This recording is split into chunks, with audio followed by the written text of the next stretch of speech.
1 Timotius 2 ayat 1-3 kemarin, kita sudah tahu bagaimana setting umat Tuhan itu sesungguhnya sebagai tiang doa bagi bangsa dan negara. Di situ katakan, pertama-tama aku menasihatkan kamu agar kamu berdoa, menaikkan doa permohonan syafaat untuk semua orang, untuk raja-raja, pembesar, dan lain sebagainya.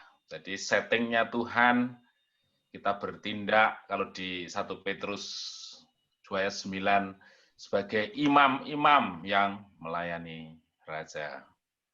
Nah, di situ ada kata semua orang, tidak terkecuali imam bagi semua orang. Artinya di dalam diri imam harus ada satu karakter yang hadir, yaitu pembawa damai. Nah, kita akan lebih dalam memahami apa yang harus ada di dalam setiap jemaat Tuhan ketika kita berdiri pada satu sikap sebagai tiang doa bagi negeri dan bangsa ini. Kita buka di Yakobus 3 ayat 17 dan 18.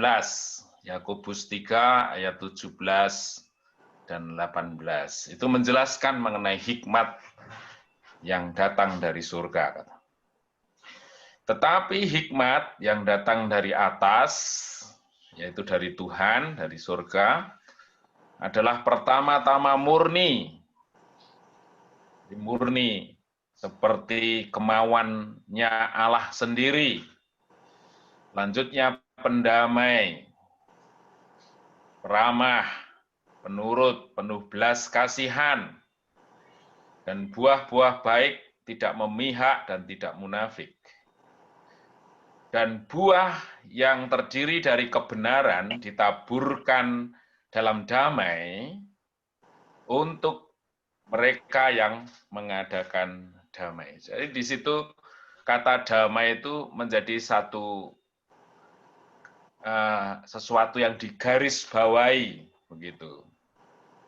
Kalau di akhir-akhir ini kita melihat di dunia maya bagaimana yang tadinya Injil itu menjadi satu hal penekanan untuk terus dengan semangat luar biasa disampaikan untuk membawa banyak jiwa dipersembahkan kepada Tuhan, tapi kita melihat di akhir-akhir ini justru orang mempersoalkan pendapatnya satu dengan yang lain.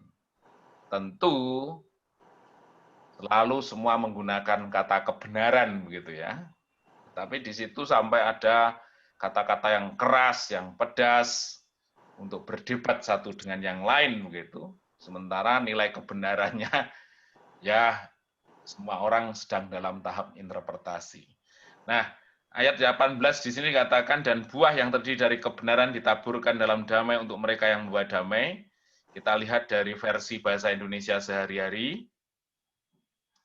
Di sini katakan, memang kebaikan adalah hasil dari benih damai yang ditaburkan oleh orang yang cinta damai. Jadi kita berdoa saat ini tentu kita sedang menantikan, mendoakan hal-hal yang baik, hal-hal yang kita rindukan bersama. Di sini katakan adalah hasil dari benih damai. Jadi benihnya harus damai. Upaya-upaya damai itu menjadi satu upaya yang dikemukakan, yang terkemuka, yang diletakkan di depan. Tentu kata perdamaian itu melibatkan 2-3 banyak pihak. Dan kitalah orang yang dimaksud harus berada dalam benih damai. Persyaratan damai itu ada satu konsekuensi yang mahal, yang tidak mudah. Bagaimana kita harus mengalahkan diri kita sendiri yang ditaburkan oleh orang yang cinta damai. Jadi ungkapan damai tentu melekat pada anak-anak Tuhan sebagai tiang doa agar kita bisa menghasilkan satu buah yang baik. Ketika kita berdoa untuk semua orang, ada benih damai, ada damai sejahtera yang dialirkan menjadi satu buah yang damai, agar doa kita menghasilkan sesuatu kebaikan. Itu adalah firman Tuhan di hari ini. Mari kita persiapkan hati kita. Jadi ada satu ungkapan doa bahwa berdoa itu adalah mempersiapkan diri kita, mental kita untuk menerima berkat dari Tuhan. Jadi selain kita menghendaki sesuatu yang baik melalui doa kita, tetapi ternyata tangan Tuhan dengan prosesnya yang luar biasa membentuk diri kita sendiri untuk digeser pada tempat yang seharusnya. Itu adalah berkat yang disediakan bagi kita yang terus mengarahkan hati kita di dalam doa dan doa. Puji Tuhan, mari kita siapkan hati kita untuk kita memulai doa di pagi hari ini. Terpujilah namamu Tuhan.